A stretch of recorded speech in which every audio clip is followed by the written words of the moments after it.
which Okay, is proof of stop. both. Mr. Elizondo, and Mr. Elizondo, stop. The Civil Practice Code does not apply to this courtroom. This is the Code of Criminal Procedure applies to the criminal courtroom. Who is my accuser, Your Honor? Respectfully. The state of Texas. Your Honor, you have not given me a jurisdiction, Your Honor. I've given you a jurisdiction 4 times. Your Honor, I think you, there was a disconnection or something? No, I disconnected you. If you want to continue, come to the courthouse. Sir. Objection, Your Honor. You can object all day long, but the bottom line is that what you are alleged with doing is a crime. Good morning, Your Honor. My Christian name is Jose, and my family name is Elizondo. I am the bailiff today, and respectfully ask an issue to raise. Wait, Mr. Elizondo, wait. Jose Elizondo, I show that you have 1 case pending, and that is expired registration. Do you understand that's the charge that is pending against you? Yes, I understand, but respectfully. Okay, sir. Okay, hang on. There's several steps we need to take over. Were you able to hear my explanation about defendant's rights and options that I went over at the start of court? Yes. Do you have any questions about those rights or options? Yes. Go ahead. What's your question? Okay, respectfully, I haven't received my documentation that I requested in a timely manner to proceed today. No. What is your question? No, Mr. Elizondo, no. What is your question about the rights and options that I went over at the start of court? I have no questions regarding that. Okay, then to this charge of expired registration, actually, I'm going to stop and say you mailed in payment. I did. You mailed in $3, and you have a balance due of $129. So with that payment of $3, we've already entered a plea of no contest for you because Texas law allows that to be entered for you. So we're set here to determine, are you able to make the balance of your payment by Monday, or do you need some time to pay that out? Your Honor, respectfully, as a bailor and grantor, I've granted this court equitable title for settlement of any. No, sir. This is a criminal court. No, sir. Mr. Elizondo, this is not a civil court. There are no parties like that in this proceeding. You're a defendant. You're not a grantor. I'm the judge, and so that does not apply to this court. You may have read that might be something in a civil court. That does not apply here. So my question to you, sir, is since you've already mailed in payment and indicated a plea of no contest by mailing in a payment under Texas law, can you get the balance paid by Monday, or do you need some time to pay that out, or do you have a financial situation that you need a financial packet? Your Honor, for the record, respectfully, I am a Texas common law free man. I do not participate in corporate Ponzi schemes that require me to have registration. This is not that, sir. This is not, Mr. Elizondo, stop. Mr. Elizondo, stop. This is not the time to make a statement. You see, we have like 12 other people who are set here. You're set on a criminal charge. This is not time for you just to go and make a statement about a civil matter that it is not set in this court. So are you saying that I don't have civilian due process of law? No, but this is not a civil matter. You're raising terms in regards to this as if this were like a civil lawsuit. This is a criminal charge where you've already. It's not criminal, Your Honor. Yes, it is, sir. This is a Class C criminal charge in Texas, displaying an expired registration. That is a Class C criminal charge, and you mailed in partial payment. So I'm trying to determine, are you able to make the rest of your payment by Monday, or do you need some time to pay it out? I have the right to equitable title for this settlement or any charges on the doctrine of trust merge. This is not a matter of a title to a vehicle or anything like that, sir. You seem to be confusing some civil law. Well, I have some confusion because on Supreme Court case law Murdoch versus Pennsylvania, they clearly state that you don't need registration or insurance for private personal travel, and I don't consent to any corporate Ponzi scheme. Okay, well, this is nothing to do with a corporation. This is a Texas charge, and you've already mailed in a payment for this. So you've indicated a plea of no contest. Are you saying that you're not pleading that? Then why did you mail in $3? As a bailor and grantor, I gave Mr. Elizondo, stop. Mr. Elizondo, stop. Mr. Elizondo, of trust merge. Mr. Elizondo, stop. Why did you mail in $3? Because as a bailor and grantor, I have granted to this court equitable title for settlement of any. No, sir. We do not settle. Sir, Mr. Elizondo, there's no party in a criminal charge that's called a bailor, and you cannot claim a position that is not one in this court. Your Honor, There's are no you giving status me- of bailer. Are you giving me finance? No, sir, listen, I Oh. need you to listen to me. I need you to listen to me. There's no status of bailer or grantor in this criminal court. You may have read some cases in regards to some other matter. You are can a you give defendant. me- No, Mr. Elizondo, you need to be quiet and listen. You're a defendant. You mailed in $3, which is partial payment of a total of $132. All right. Now, by law, when you mail in a payment, a plea of no contest is entered. All right. So my question to you was, when you mailed in the $3, was that your intent to make a partial payment, requesting a payment plan, or were you attempting to post a bond?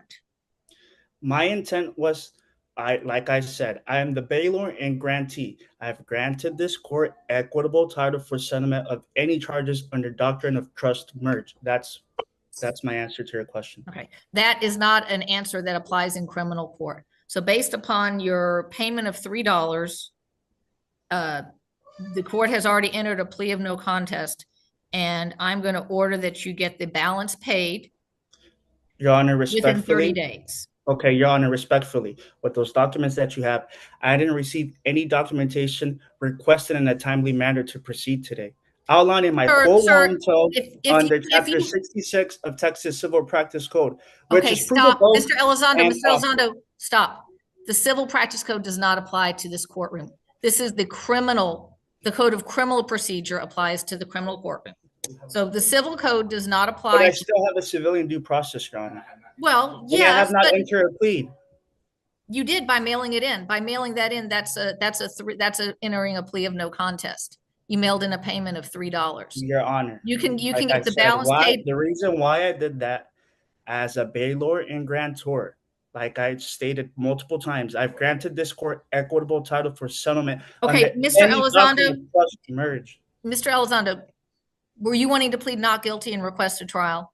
No. Respectfully, Your Honor. Constitutionally, too. For the record, I am a Texas common law free man. I do not participate in any Ponzi schemes that require me to have registration and insurance. I do not consent quasi-jurisdiction. Respectfully, Your Honor, I plead for a civilian due process of law. Okay, well, you're Under receiving. Section 1, Article 10. Okay, Mr. Elizondo, you're receiving the exact same due process that every other person who's appeared in this court has. And you have mailed in a payment of $3, and that payment is received as a plea of no contest. Who is my accuser, Your Honor? Respectfully. The state of Texas. That citation that you received, that is the accusation. And Okay, so, well, I would like to go to trial for this. So you're indicating that you wish to change your plea from no contest to not guilty? Yes. All right. And you wish to waive your right to jury trial, or do you wish to request a jury trial? No. So no jury trial. You wish to waive your right to a jury trial? 1 second, please.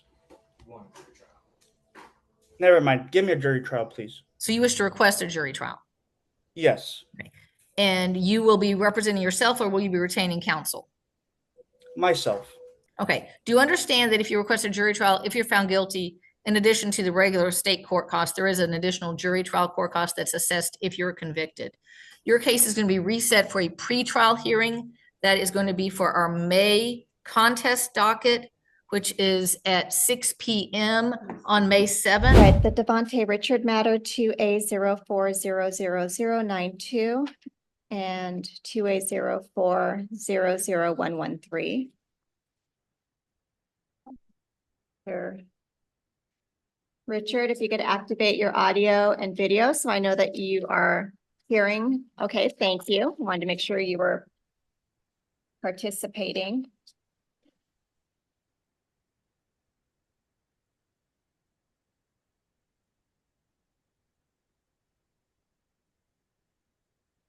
Now, is this the case that I believe I saw recently? There was a eval set up and they were unable to reach him to participate in that evaluation.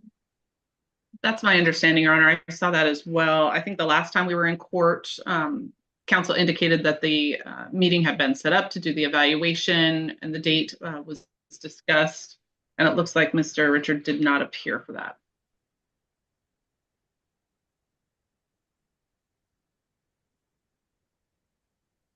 And for the record, Sean Parent for Mr. Richard. Yes, unfortunately, that appears to be the case. I'm not sure why Mr. Richard didn't appear at the evaluation. So, Mr. Richard, we've been waiting for you to talk to one of the doctors, and we've been setting this case over for that to happen. When you were here on April 8th, we discussed that you were scheduled for that appointment on April 24th.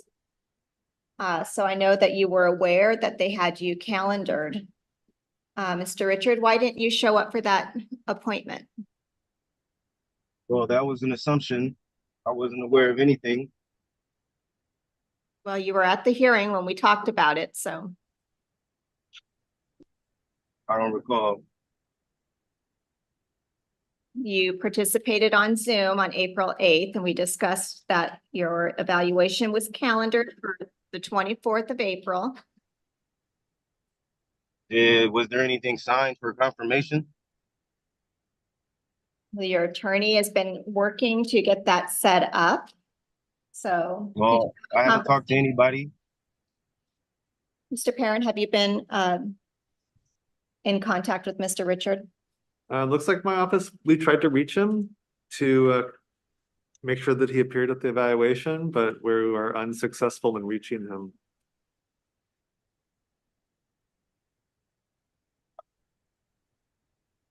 Do you have proof of that? Yes, I have my colleague's notes that we tried to get a hold of you. And what was the number?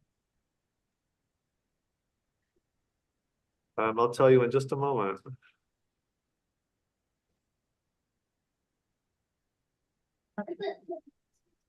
Yes.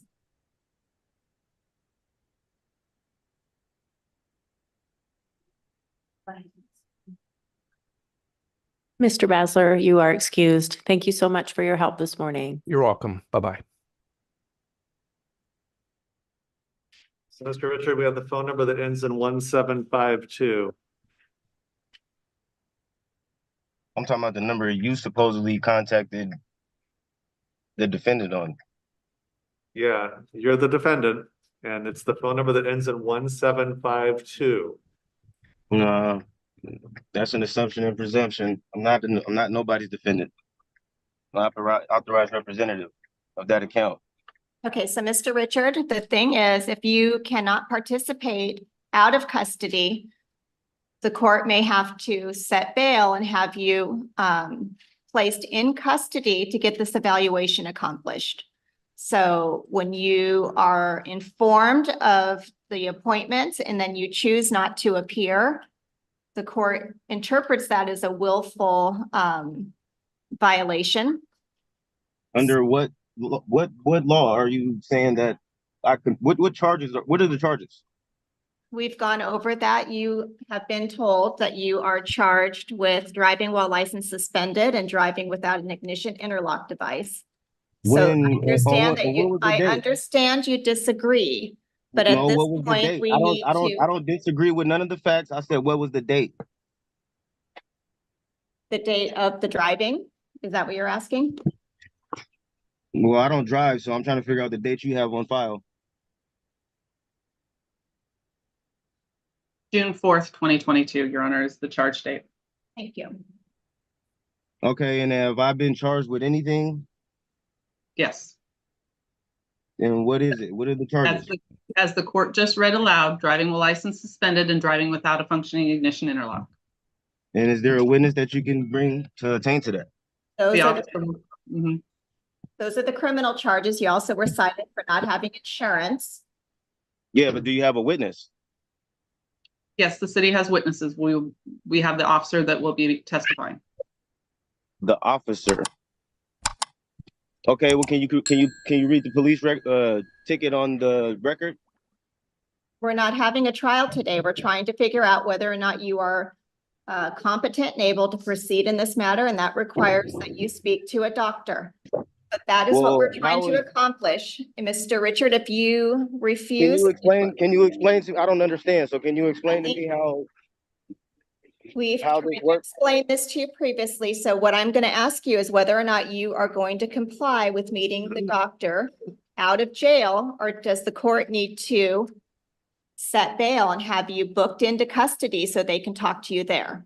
That's not what I'm wanting to do. I would like you to cooperate and have this case proceed with you out of custody. Well, I need some type of contract to obtain to whatever you're asking, because I have questions and you're not answering them. Are you And Your willfully not answering any questions? Your Honor, at this point, I think given the track record of Mr. Richard and his unwillingness to comply, the city is going to be asking that the court set bail and remand him on that bail to have the evaluation done in custody.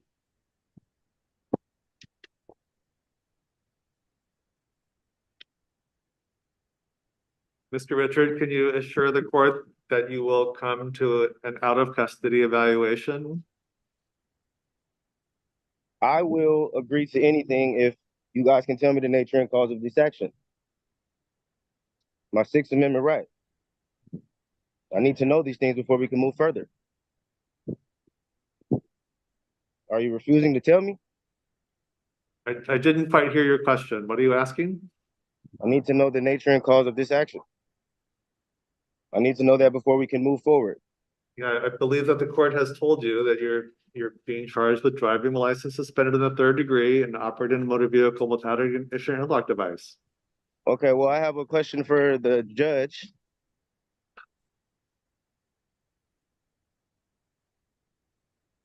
What's that, Hello? Mr. Richard? Hello? Mr. Richard? Hello? Or can you hear me? Yes, I can hear you. You should sit down and then instead of having me facing you at the clouds, you should participate in this hearing. Thank you. So every time we have a hearing, you ask these same questions, and we've explained to you that you're facing criminal charges and that we need to have the doctor speak to you. And so right now, your option is whether or not, as your attorney said, you can agree to meet with the doctors and stay out of jail to do that, or the court will have to remand you into custody so that they can So talk to you basically, while you're you're telling in me you're jail. refusing to answer me.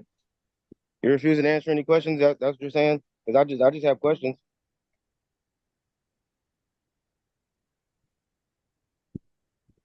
All right, does Hello? not. Mr. Richard? We've answered your questions. We're going to proceed at this point. I'm going to. I it didn't does even not- answer. I didn't even ask the question. So how did you answer it? That's what I'm saying. Are you refusing to answer the questions? What do you want to know besides what you're charged with? What was your other questions? My other question was, did you or did you not take an oath to uphold the Constitution? Can I just get a yes or no? That would be a yes. So you're enforcing statutes right now, and so you're totally going against your oath. So I'm trying to figure out what authority do you have to tell me to do anything as a public servant? Can you answer that question, please? Mr. Richard, I am authorized by the revised Code of Washington to sit in this court. I'm duly appointed to be a municipal court judge. I've taken my oath. You're charged with a violation if you of took the an oath- RCW and the Lake If Forest you took Park an oath, then Municipal why are Code. you why are you enforcing statutes if you took an oath to uphold the Constitution? I know you don't think that it applies to you, but it does. So I didn't say it didn't apply to me. I'm I didn't gonna say it set didn't apply to bail me. in this matter at You're $10,000. making assumptions, ma'am. You're making assumptions, ma'am. I never said it didn't apply to me. But we both know here that the Constitution is not for me. It is for the public servants. So I don't know why you're making assumptions and presumptions. All I had was questions, and you're just going around me. So, Mr. Obfuscation Parent, is I'm a going big to thing set now. bail at $10,000, and we're going to end this hearing, Mr. Richard. You can report to jail. You can come in, but we are trying to do this without you having to be in custody, but you are refusing to cooperate. I didn't refuse anything. I was never put on notice, so I didn't refuse anything. Or you Everything you're were, doing I right know now you is were put because on you want to notice do at it. our last hearing, so that's on the record. So What's I on the know that record? to be false, Mr. Richard. So that So is everything, the status of this case. everything that I asked you, am I wrong? Sometimes the biggest legal mistake isn't the original accusation, it's refusing the practical option that's still available. Once every answer becomes another attempt to prove a personal theory instead of addressing the court's request, the focus shifts from the charge itself to whether the process can continue at all. Is Yes, that what you're saying? yes, you're wrong.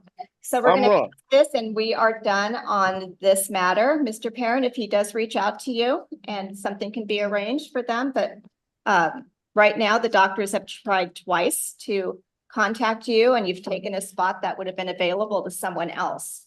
So we need to progress this matter and that bail will be set and we'll continue with an in-custody hearing date when you are booked.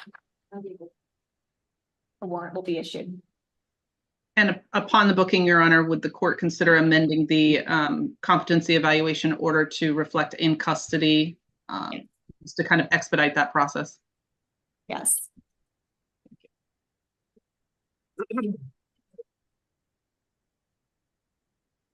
For the record, the judge is willingly going against public policy. So on hearing in, you're held liable for everything you do from here on out. All right. Thank you, Mr. Richard. For the record. I get the impression that he may be filing a special appearance on behalf of a sovereign citizen. Ducky. Okay, we've got Mr. Myrick back. This is 25-00183. People of the City of Berkeley versus Kamash Daku Myrick. Magistrate, I'm just going to acknowledge my presence for the record. Patrick Gagnick. I'm here as appointed counsel on behalf of the arraignment docket this morning.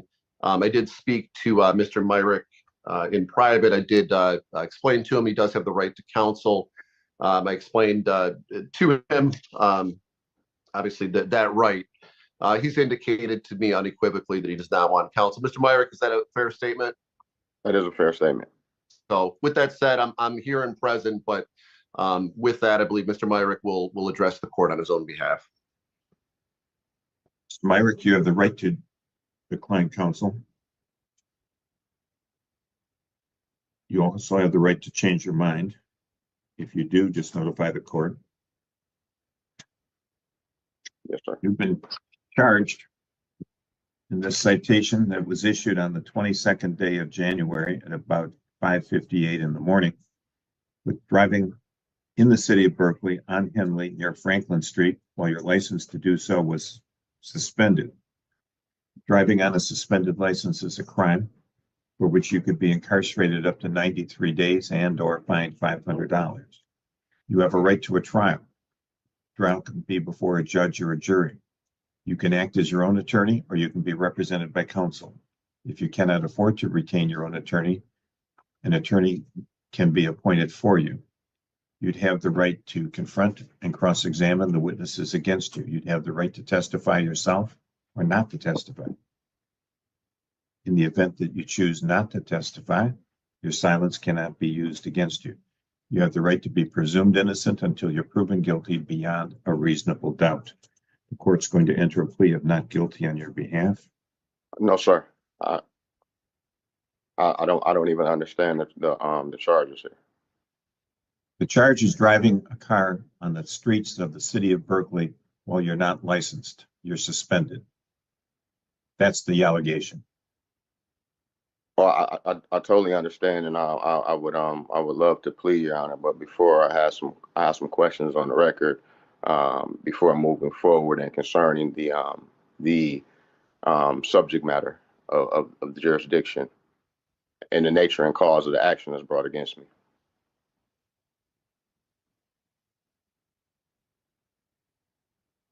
The nature of the cause brought against you is a criminal charge. Okay. Alleging that you were operating a motor vehicle on the streets of the city of Berkeley while your driver's license was suspended by the Michigan Secretary of State. That is the nature of the charges brought against you. Thank you, Your Honor. For the record, are you saying that these are criminal charges? Yeah. Okay, Your Honor. Further, that brings a little bit more confusion for me because under the Constitution, there are two criminal jurisdictions. One is under the common law, and the other one is under Admiralty, and that's a military tribunal venue. And under Article 1, Section 8, Clause 17, which one of these criminal jurisdictions am I being brought on charges under? Mr. Myrick, your perception as to the nature of the Constitution and its implications is grossly distorted. You're not dealing with reality. Objection, Your Honor. You can object all day long, but the bottom line is that what you are alleged with doing is a crime, and you can face you are facing criminal prosecution here with a potential jail sentence of 93 days. Now, this isn't complicated. If you want to come up with words that don't make sense, keep talking. But the bottom line is that there's no correlation with what's going on here and Admiralty law whatsoever.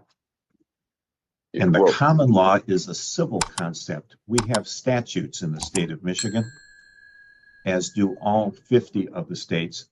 The federal courts have statutes, and common law is a civil thing. There's no common law crimes. Exactly. So you ruled out the common law, Your Honor. So the other criminal jurisdiction that I can be brought in charges under is under Admiralty, and that is a military tribunal. There is no basis in law or fact for the conclusion that you stated, sir. Your Honor, you said that I'm under a criminal. This is a criminal charge, correct? Yeah. So which of the two criminal jurisdictions? You haven't heard what I've said, sir. This is not a matter of having the two choices that you have spoken to. Wow. You are misreading the Constitution of the United States, the Constitution of the state of Michigan, and the statutes that are brought against you here. There's nothing to do with Admiralty. You weren't in a boat. Well, Your Honor, you two have a sworn oath of office, correct? I am sworn to uphold the Constitution of the United States, the Constitution of the state of Michigan, and the statutes related thereto. And that means that I'm not going to. So you do have a Sixth Amendment obligation to inform me of what jurisdiction. And I think I have done that. I have told you that the people of the city of Berkeley have brought charges against you. Well, Your Honor, the people is not a person. If I'm being brought up under criminal charges, there needs to be a corpus delicti, which there isn't. So I'm asking you. Do you know any other legal words? Why don't you just mix and match them here? Well, this maybe you could get a Department of Labor form and read a couple lines of that into this record too. Or maybe you'd like to deal with the probate code. But the reality, sir, is that you've been charged with a city ordinance violation. It's clear what the ordinance says. It's clear what you've been charged with. You have a right to be presumed innocent, and you have a right to a trial. We're going to set this for a pre-trial before the trial. You'll be notified by mail. Do you still live on Mendota? I do, but I have. What is your phone number? I'm not issued a plea, Your Honor. I have entered a plea of not guilty on your behalf. I object. What is your phone number? You cannot enter a plea. I do not. I have not entered a plea. I just did. Your Honor. What is your phone number? There is no plea that you can enter in because I didn't voluntarily enter in the plea, Your Honor. I'm asking you, Your Honor. You want me to enter a plea of guilty? Under the two jurisdictions that there's not two jurisdictions. There's only two jurisdictions that I can be charged under the Constitution. No, that's Mr. Myrick. That's what your conclusion that there's only two jurisdictions here is absolutely without merit in Your Honor, fact you said or that this law. was a criminal charge. I'm asking you, Your Honor. I'm asking you what your phone number is. Let's get down to basics here. You're making this very hard on yourself. Your Honor, I What's have your the phone right number? to assert my right, Your Honor. And What I am is your asking phone you, number? Your Honor. What is your What- phone number? My phone number, Your Honor, is Yes, I'd like to know it. Your Honor. We haven't even established what jurisdiction we're in. We have, I have established that. I told you it's the people of the city of Berkeley that brought the charges against you. Your You Honor, said that three times now. You stated on the record that these were criminal charges, Your Honor. I need to have Correct. an understanding. By the Constitution, Your Honor, there are only two Where criminal does the charges. Constitution say you have to? to have an understanding? Say again, Your Honor. Where does the Constitution say you have to have an understanding? By the Sixth Amendment, Your Honor. The Sixth Amendment says you have to the right understand. The Sixth Amendment can't make you understand if you're being unreasonable. But, Your Honor, I have the right to understand what jurisdiction that I'm being brought under, and you have an obligation to inform me of that jurisdiction, Your Honor. Which I have done about 17 by the times. Constitution, under Article 1, Section 8, Clause 17, Your Honor. Mr. Myrick, your bond is $1,000 cash or surety. It must be paid within 48 hours or there'll be a warrant issued for your arrest. Your Honor. That's done. We're through. Good luck. Your Honor. Get your own lawyer. Your Honor, you have not given me a jurisdiction, Your Honor. I've given you a jurisdiction 4 times. I'm not going to waste any Your more Honor. time.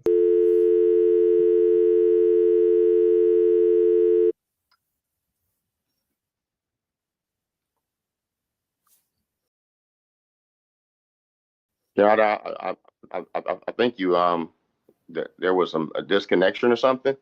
No, I disconnected you. If you want to continue, come to the courthouse, sir. Your Honor. Come to the courthouse if you want to continue the conversation. I would like to move for dismissal. I would like, it's not going to be, no. I would like to move. You're gone. She's the Phoebe we're talking. Oh my God. Oh, we're recording that. That's great.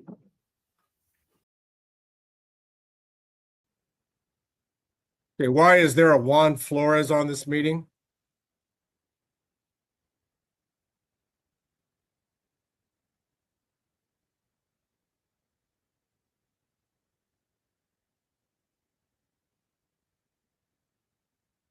There's no response.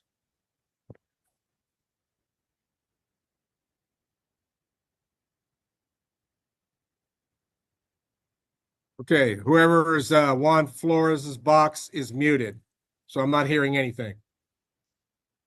They can unmute themselves if they've got some business with this court.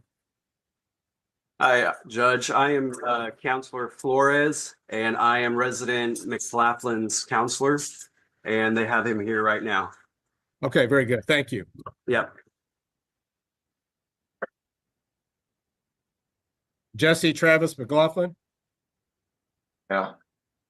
It's the state of Kansas versus Jesse Travis McLaughlin. It's case number 2024 CR 397. Mr. McLaughlin appears from a Hudson Correctional Facility Zoom location. Brett Sweeney appears for the state of Kansas. Mr. McLaughlin, I have before me a charge of battery against a law enforcement officer, a level 5 person felony. Since a felony is involved, will not be asked to plead at this time. Rather, a preliminary hearing scheduling will be made before your assigned judge, which is the Honorable Jan Satterfield. Judge Satterfield's next docket for that purpose would be April 7, 2025, 2:30 p.m. You must fully participate by Zoom in Judge Satterfield's docket at that time, April 7, 2:30 p.m. I trust, Mr. McLaughlin, that you, being in prison, don't have the financial resources to hire your own lawyer. That's all right. I can represent myself. Okay, well, you can take that request up with Judge Satterfield. At this point, Every in man the must abundance of speak for caution, himself, Your I will Honor. appoint a lawyer, and then you can, before Judge Satterfield, properly conduct a proceeding if you really do want to Point of represent. order. What gives you jurisdiction to appoint a lawyer over me? I have statutory authority to do so.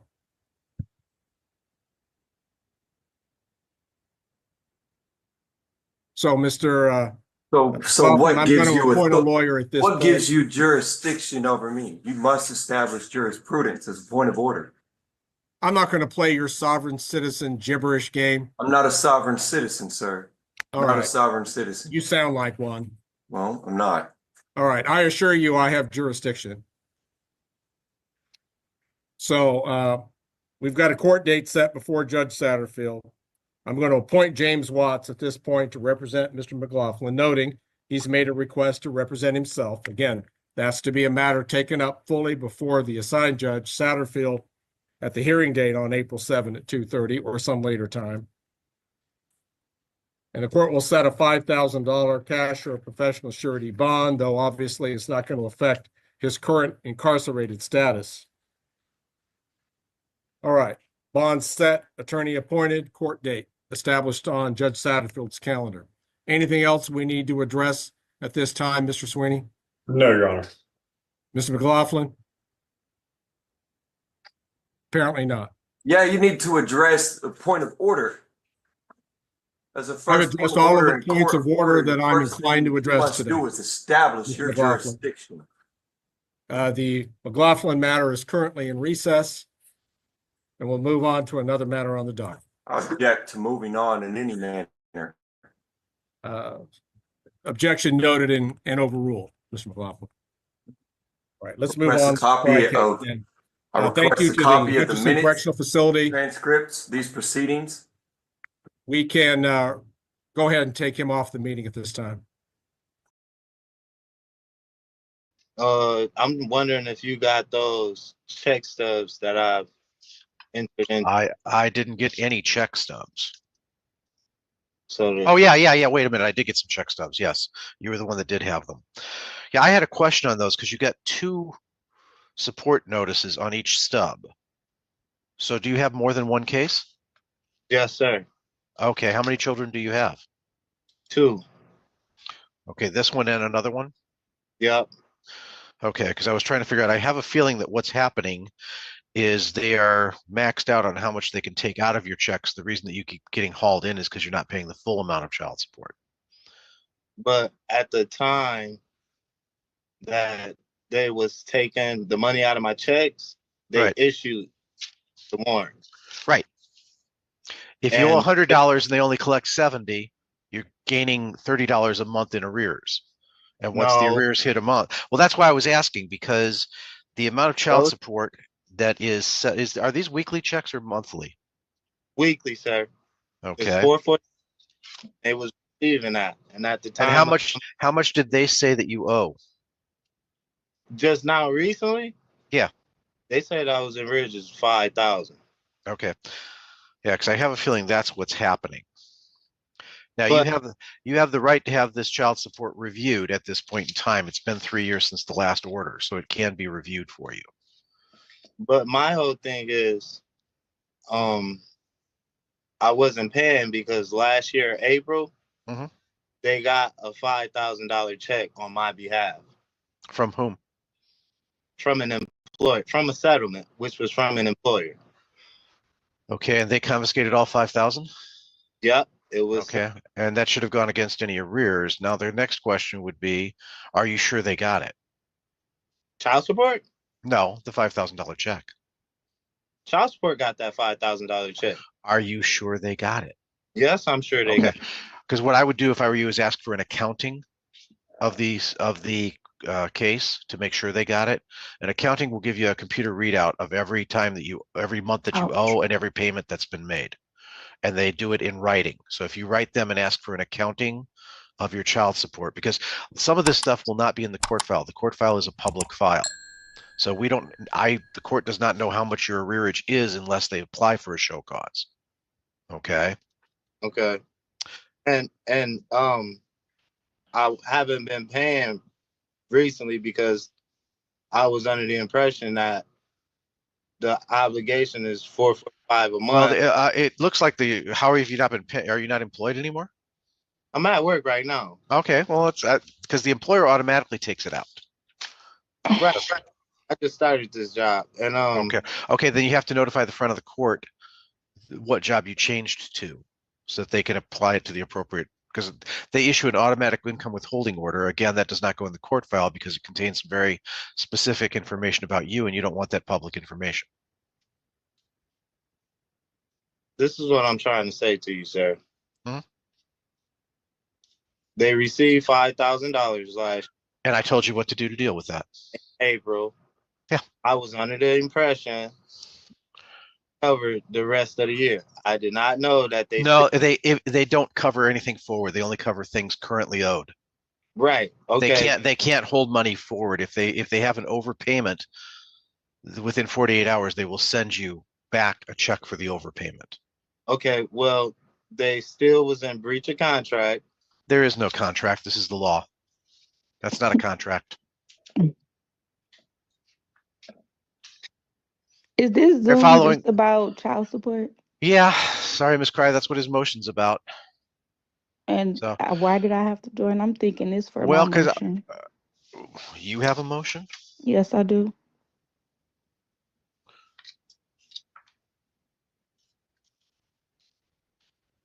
I have a motion for child support and an amended motion for child support. Those are the only motions before the court. My motion wasn't about child support. What was your motion about?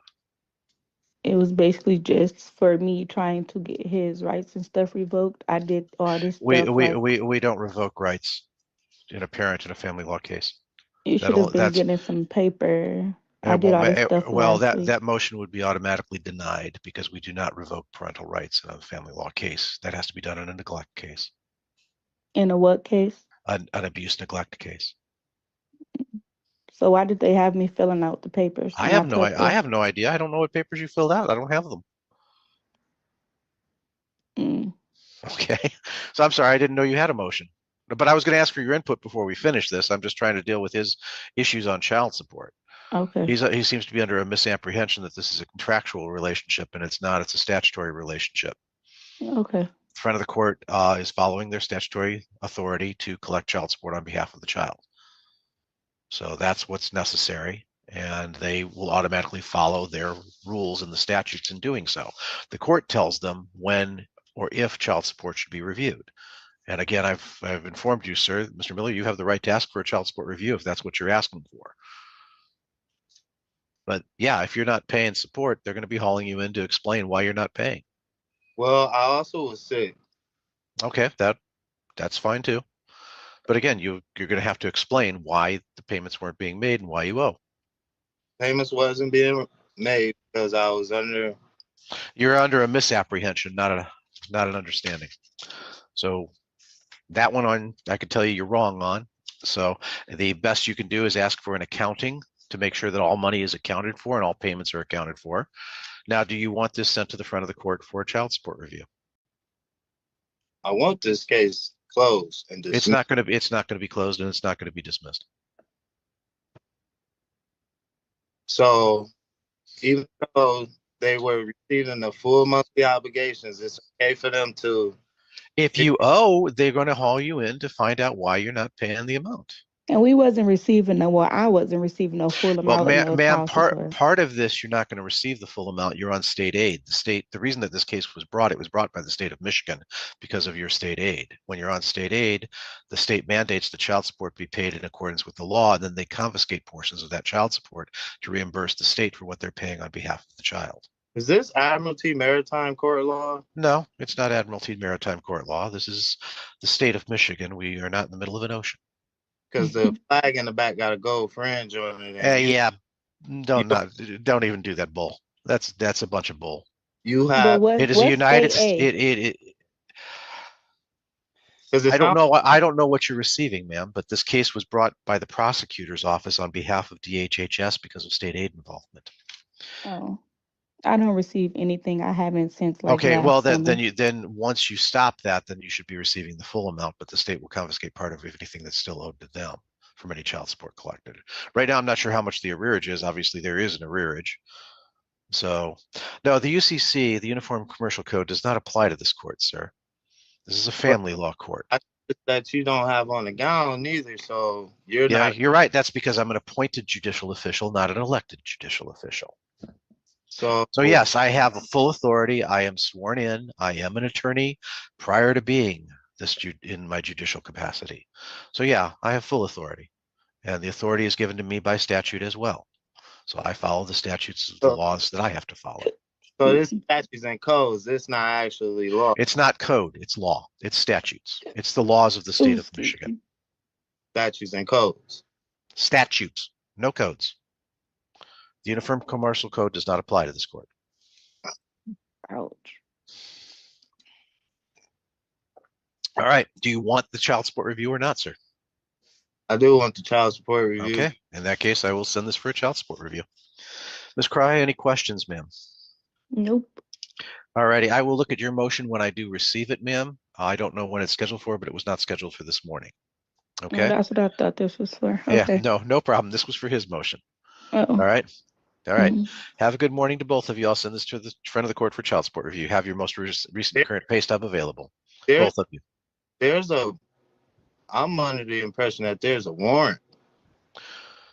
Yeah, you do have a warrant. I didn't notice a warrant, but that wouldn't come up on this file for this motion. That would be a separate issue. You might want to call the warrant department if you believe there's a warrant, because you can deal with that. I wasn't properly served on. Again, the court has no paperwork concerning any of your warrant. I don't have her paperwork for her motion.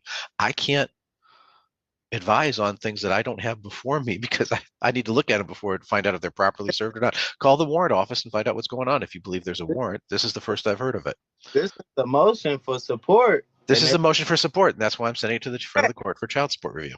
And this all is under the same thing. Why they issued the warrant? Supposedly. No, that's separate issues.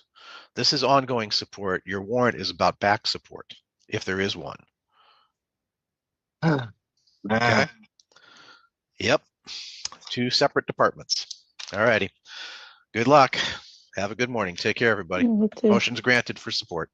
Across every courtroom in this compilation, the legal issues were different, but the pattern stayed remarkably consistent. Each judge repeatedly narrowed the discussion to one practical decision that could move the case forward. Whether it was paying a balance, attending a competency evaluation, preparing for trial, accepting appointed counsel, or resolving child support obligations, the courts kept returning to the same question: what happens next under the law already governing the case? Instead, several defendants redirected the conversation toward jurisdiction theories, commercial law concepts, constitutional interpretations, or personal legal beliefs that the courts explained were unrelated to the specific proceedings before them. Once that happened, the courtroom was no longer evaluating whether those broader ideas were persuasive. It was evaluating whether the defendant was responding to the legal issue actually before the court. That distinction matters because criminal, traffic, and family courts operate under procedural rules that determine how cases move forward. When someone repeatedly argues a point that the court has already ruled irrelevant, they usually gain very little strategically, while increasing the chance that the judge focuses on compliance, scheduling, custody decisions, additional costs, or other procedural consequences instead.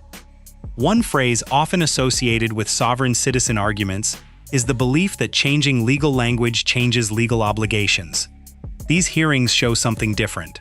Courts consistently respond to legal authority that applies to the specific case, not to labels a party chooses to use for themselves.